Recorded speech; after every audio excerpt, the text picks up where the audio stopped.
Alam mo ba na may age limit ang government grants at bans ng RDSP? Sa video nito, pag-uusapan natin kung paano punduhan ng RDSP at ang important age limits na kailangan nating tandaan. Una, magkano ba ang pwedeng ihulog sa RDSP?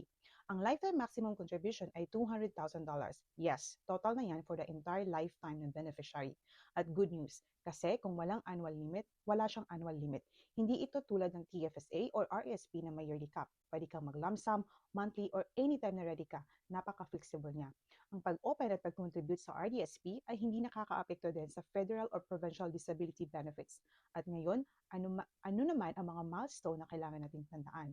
Age 49 is the last year for government grants and bonds. After age 49, wala ng Canada Disability Savings Grant or bond. Age 59 is the last year to contribute. After that, hindi na pwedeng maghulog. At age 60, mandatory withdrawal starts. Mag-uumpisa na ang lifetime disability assistance payments para siyang pension-style payout for life. Kaya mga moms, timing is very important sa RDSP. The earlier you plan, the more support you can maximize for your child's future.